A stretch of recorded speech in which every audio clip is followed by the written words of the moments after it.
Então eu trouxe um pouco esse exercício para tentar entender de você se você não acha que tem algum outro caminho que não dizer, talvez, que o brasileiro tem um viés egoísta. Qual que é essa solução? Porque eu acho que senão a gente vai travar e vai continuar, tipo... Não, assim, há alguns pontos. Primeiro, que eu não estou colocando os Estados Unidos como uma sociedade perfeita, né? Sim, é só Segundo uma comparação. Segundo ponto, não é resolvendo o egoísmo que resolve-se o Brasil. Também foi só um ponto. Do tipo Sim. Um dos vícios que o brasileiro tem é o egoísmo. Do tipo, só pensar nele e não pensar em algo para além dele. Prazo. A longo prazo. Muito forte. O terceiro ponto é de que o impeachment, por exemplo, da Dilma, por que uniu as pessoas em prol da derrubada da Dilma? Foi porque ela estava, enfim, fazendo maus negócios com a Cuba, ela estava usando o dinheiro de uma forma irresponsável, ela fez pedalada fiscal? Não. Foi principalmente pela questão econômica. Sim. Ou seja, bateu no bolso. Bateu no bolso, a galera, opa, quero essa mulher aí não. Foi pra lá. Hoje, quantas vezes as pessoas foram pra rua em prol da liberdade dela? Tipo, gente, hoje, assim, talvez seja algo muito diferente, talvez, pro seu mundo, daquilo que você consome, daquilo que enfim, talvez o seu público esteja atento.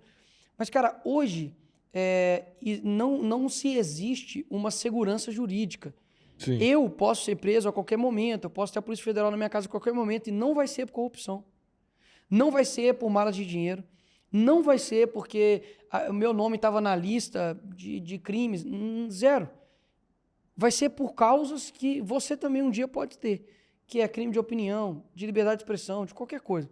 Por que eu digo isso?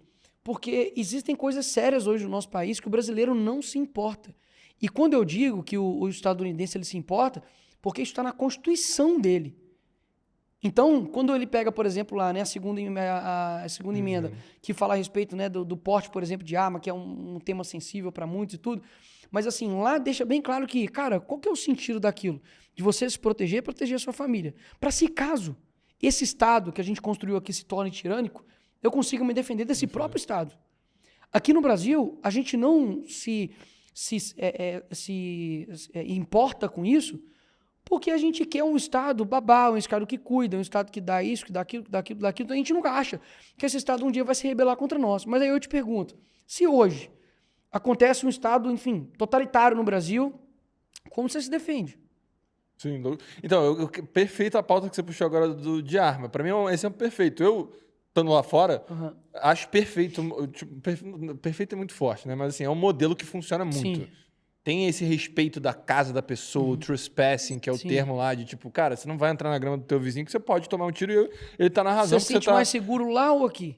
Não, infinitamente lá. Mas agora a minha pergunta é essa. Eu também acho que se a gente trouxesse esse modelo para cá, show. Mas dito tudo que você falou que ainda são os problemas para ser resolvidos, na cultura, o que a gente consome, no egoísmo. Sim. Você acredita que a gente consegue trazer esse mecanismo hoje para o Brasil? Você está falando de uma Constituição que há anos, igual você falou, também culturalmente foi construído e tal. Como que a gente traz isso para o Brasil? Porque eu mesmo, achando que eu sou a favor, vamos dizer assim, estando lá nos Estados Unidos, quando eu olho para o modelo do Brasil, eu falo, cara, tem um senso aqui de, tipo, sei lá, um trabalho de centenas de anos para a gente chegar nesse modelo e fazer sentido no Brasil. Cara, são etapas. Até mesmo porque, como eu falei, não dá pra você pegar uma forma, querer colocar na outra e falar encaixa de qualquer jeito. Porque tem a questão histórica, tem a questão cultural. Só que o que eu vejo é que, enquanto isso não vai acontecendo, você concorda comigo que tem muita gente que paga o preço pela maioria dos maus? Do tipo assim, cara, hoje, existe pena de morte no Brasil? Não. Depende, né? Pra vítima, sim.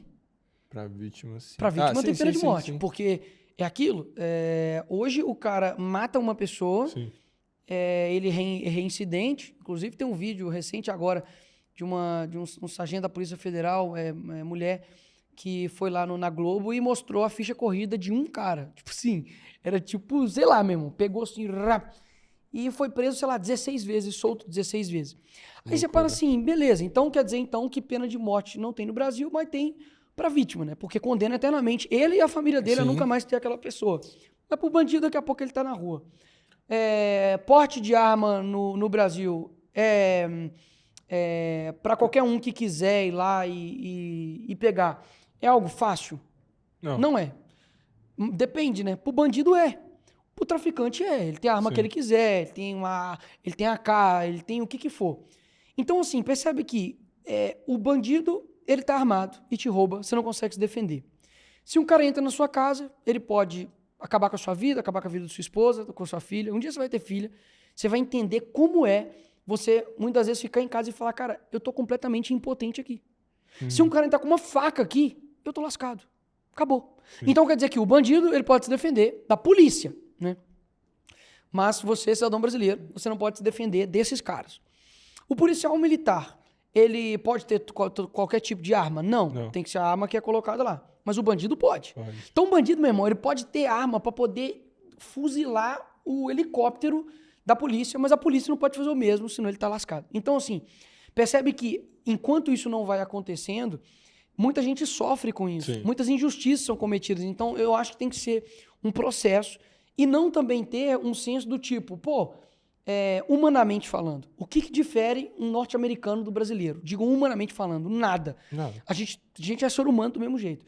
Então quer dizer que esse cara, ele consegue ter a arma dele ali em casa, ele, enfim, não sair matando as pessoas, briga de trânsito, vai sair todo mundo atirando em cada um.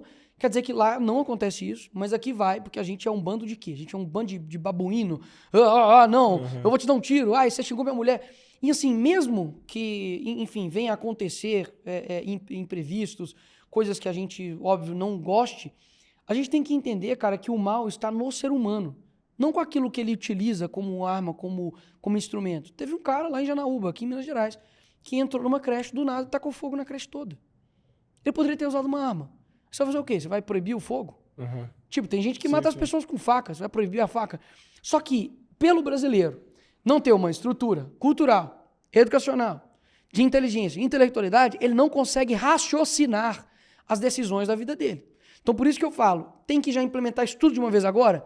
Acho que não. Por quê? A mídia vai descer em cima. O primeiro que sacar uma arma no trânsito e matar o outro, viu? Quem liberou a arma, a culpa é do Nicolas. Primeira coisa, vai ficar 24 horas me xingando.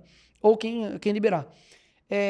Segunda coisa, você vai ter pessoas que vão acontecer esse tipo de caso e não vai conseguir raciocinar que a culpa foi do cara.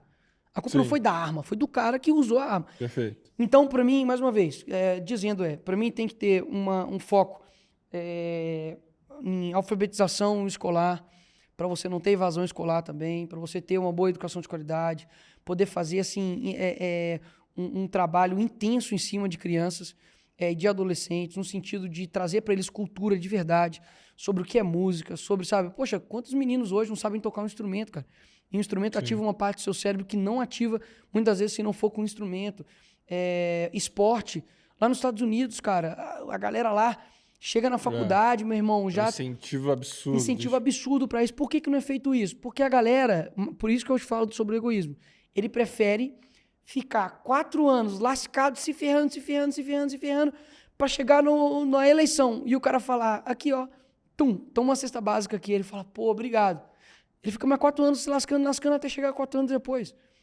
Então ele não tá pensando só nele, porque assim, se ele realmente tivesse pensando num coletivo, eu não tô falando que o brasileiro, ele não é acolhedor. O brasileiro é um dos povos mais acolhedor que tem. Em Minas Gerais, então, com 1 minuto de conversa no elevador, você já é amigo do cara. Então, eu queria até puxar isso. Eu acho que você trouxe para mim uma narrativa contando aqui que eu consegui enxergar para mim o que é mais forte do que talvez o termo egoísmo, é o imediatismo. Okay. Eu acho que essa é a grande diferença do longo prazo lá que o americano vê, até desde investir em ação, que ele está investindo numa empresa, porque ele acredita que ela vai crescer, porque ele quer o dinheiro a longo prazo, modelo de financiamento. Então, acho que é isso. Acho que, assim, pelo menos da minha perspectiva, a dor maior do brasileiro é tudo ser imediatista. É o que você falou. Se o cara não tem dinheiro esse mês, o cara ganha a cesta básica, ele imediatamente teve uma recompensa ali, e ele não pensa a longo prazo o dano que vai ter isso para os filhos, para os netos dele, e caga para isso. Então, acho que é mais essa linha.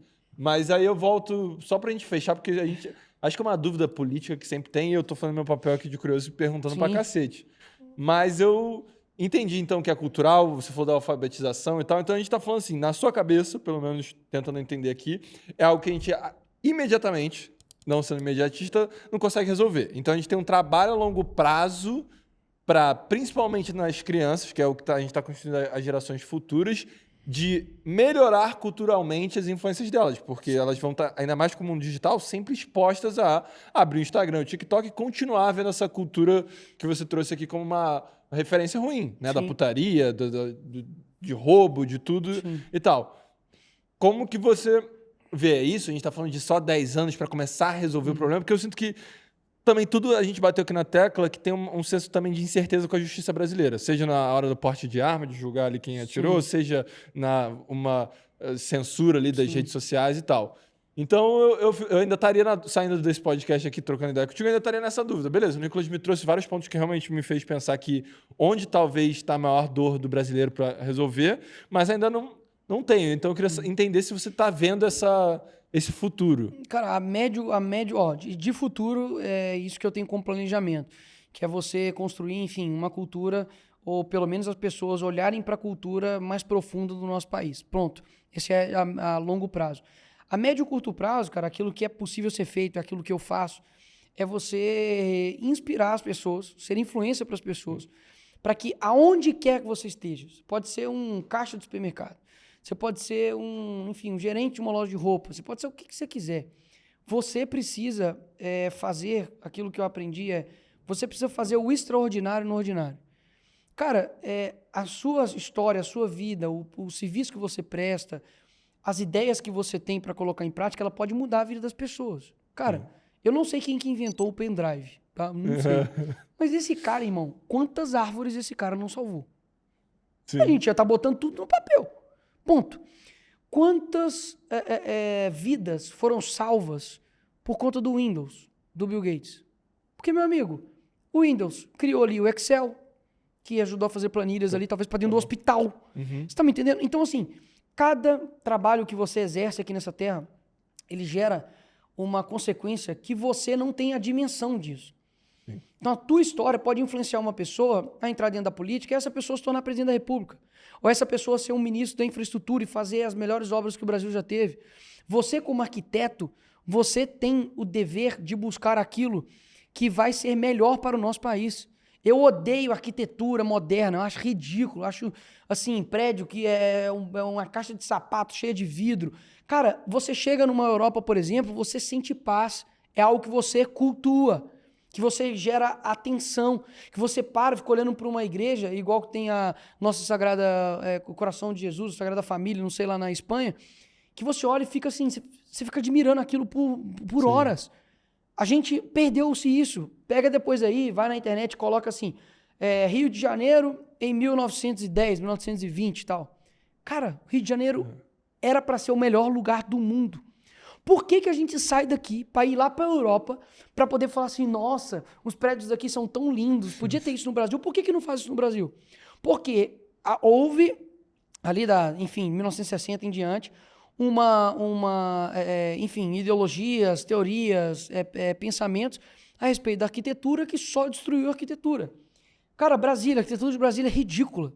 Tipo, o cara botou a gente debaixo do chão, literalmente, fica tudo escuro, parece que você tá, tipo, você não sabe, que você não vê a luz do dia, um copo pra cima, um copo pra baixo, que representa o fogo, não sei o quê. Você chega no Congresso americano, amigo, chega no Congresso da Espanha, fui no Senado da Espanha, você contempla aquilo. Eu duvido alguém chegar no plenário lá dos deputados e ficar contemplando. Não tem nada, é um carpete de velho, sujo lá, aquele túnel. Ou seja, se o centro do poder, digamos assim, das pessoas que estão direcionando as coisas, é um local tipo assim, oprimido, cara, um local feio, um local escuro. O que isso reverbera nas decisões ali? Sim, com certeza. Você tá entendendo? Então, o que eu tô querendo dizer? Você que é o transformador desse país. Não existe uma fórmula matemática, faça isso, faça aquilo, vai dar certo. Não, mas uma coisa eu tenho certeza. Se você que é padeiro fizer o pão com amor, com a melhor dedicação possível, cobrando um preço justo, sendo honesto, tendo um homem de caráter, isso vai reverberar no seu consumidor que vai comprar um pão gostoso, um pão quente, isso vai fazer com que você reverbere aquela economia local. Se você é um político, você está preocupado com as pessoas, você vai fazer bons projetos para que não aumente impostos às pessoas, para que você dê condição que ela trabalhe de uma forma mais segura, você vai ajudar a segurança pública, você vai ajudar as pessoas com deficiência, você vai lutar para poder ter redução da mortalidade infantil. Ah, você que é um jornalista, você vai ter que ser o melhor jornalista, cara. Um jornalista que passa a matéria de forma imparcial, de forma justa, para poder não ser um instrumento de manipulação, mas um instrumento de informação para as pessoas. Ah, você é o cara, qualquer coisa. Se a gente fizer o extraordinário no ordinário, as coisas andam. Mas isso gera o quê, Vitor? Isso gera sacrifício. Sim. Isso gera sacrifício. Então, assim, poxa, você como pai, você como mãe, é fácil ser pai e mãe? Não é. Mas, cara, se você, assim, exercitar sua compaixão, seu amor, seu perdão, sua temperança, cara, você vai criar um bom filho. A sociedade é a mesma coisa. Quantas coisas poderiam ser evitadas de sofrimento, de coisas ruins, se as pessoas não exercitassem isso? Então, pra mim, eu juro, Vitor, é muito simples, cara.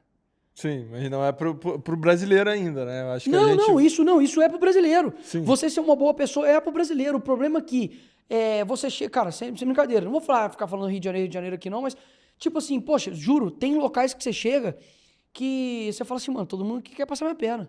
Sim. Tipo, o cara cobra mais no estacionamento que você é gringo. O cara, esse dia eu tava vendo um moleque no TikTok zoando o gringo porque vendeu uma pipoca pra ele, o Globo lá, por R$100. Eu vi, acho que foi o Caio, tava aqui agora, um streamer gigante que ele falou, a mulher falou 8, ele entendeu 80, e aí ele pagou 80 mesmo pra mulher. Tipo, R$80 era uma pipoca, alguma coisa assim. Cara, você compreende? Aí, tipo assim, só que aí o que acontece?